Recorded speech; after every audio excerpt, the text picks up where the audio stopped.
पशुपति पारस 6 महीने पहले तक नरेंद्र मोदी के बेहद करीबियों में गिने जाते थे। चिराग पासवान ने जब 2020 के विधानसभा चुनाव में एनडीए छोड़ा तो पशुपति पारस ने इसका विरोध किया था। बाद में वो चिराग से अलग हो गए और एनडीए में शामिल हो गए। नरेंद्र मोदी ने पशुपति पारस को केंद्र में मंत्री बना दिया, लेकिन लोकसभा चुनाव के समय बीजेपी हाईकमान को पारस की जगह चिराग के साथ गठबंधन में ज्यादा फायदा दिखाई दिया, तो चिराग पासवान के साथ बीजेपी ने गठबंधन कर लिया और पशुपति पारस को किनारे लगा दिया गया। किनारे ही नहीं लगाया गया बल्कि पशुपति से दिल्ली का बंगला जो मंत्री की हैसियत से उन्हें मिला था उसे भी खाली करा लिया गया और अब पशुपति पारस के पास अब पटना में कोई ठिकाना नहीं बचा है। मंत्री की कुर्सी गई, सांसद भी नहीं रहे, पार्टी सिर्फ कागज पर सिमट कर रह गई और अब पटना का सरकारी बंगला भी चला गया। पटना में लोक जनशक्ति पार्टी के दफ्तर के नाम पर अलॉट सरकारी बंगले पर पशुपति पारस का कब्जा था और अब उन्हें ये बंगला भी खाली करना पड़ गया है।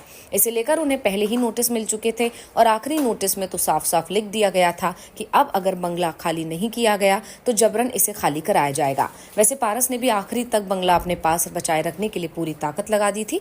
दिल्ली जाकर अमित शाह से गुहार लगाई, पटना हाईकोर्ट में रिट दायर की, लेकिन कोई फायदा नहीं हुआ। अमित शाह ने उनका नोटिस नहीं लिया और हाईकोर्ट ने 2 सप्ताह पहले ही बंगला रहने की याचिका खारिज कर दी थी। बिहार सरकार ने सभी मान्यता प्राप्त दलों को पटना में ऑफिस के लिए सरकारी बंगला देने का प्रावधान किया हुआ है। 2005 में ही पटना एयरपोर्ट के पास व्हीलर रोड के 1 नंबर बंगले को लोक जनशक्ति पार्टी के ऑफिस के लिए राज्य सरकार की ओर से अलॉट किया गया था। बंगले का अलॉटमेंट 2 साल के लिए होता है। हर 2 साल के बाद सरकार अलॉटमेंट को और 2 साल के लिए बढ़ाती है।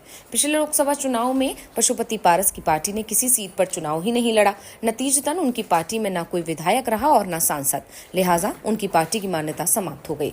इसके बाद 13 जून 2024 को बिहार सरकार ने लोक जनशक्ति पार्टी के नाम पर आवंटित बंगले का अलॉटमेंट रद्द कर दिया था, क्योंकि इस बार नीतीश कुमार और नरेंद्र मोदी ही चिराग को नाराज नहीं करना चाहते थे। उन्हें इस बात का एहसास है कि रामविलास पासवान के बाद उनकी विरासत पर चिराग ने कब्जा कर लिया है, यानी बिहार का पासवान समाज का वोट इस समय चिराग के पास खड़ा हुआ है। ऐसे में पारस के साथ जाते हैं तो चिराग महागठबंधन में चले जाएंगे और इसलिए चिराग को खुश करने के लिए पशुपति पारस से पहले दिल्ली और अब पटना में सरकारी बंगला खाली करा लिया गया है।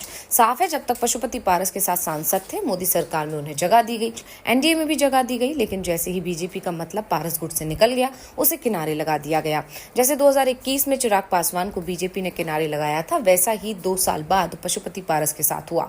वैसे जो खेल बीजेपी ने पशुपति पारस के साथ खेला है, उसके बाद बीजेपी के दूसरे सहयोगी भी अलर्ट हो गए हैं। उन्हें भी ये समझ में आ जाना चाहिए कि जैसे ही बीजेपी का मतलब उनसे निकल जाएगा, उन्हें किनारे लगा दिया जाएगा और इस समय ऐसा महाराष्ट्र के 2 दलों के साथ होता दिखाई भी दे रहा है। बस इंतजार चुनाव नतीजों का है।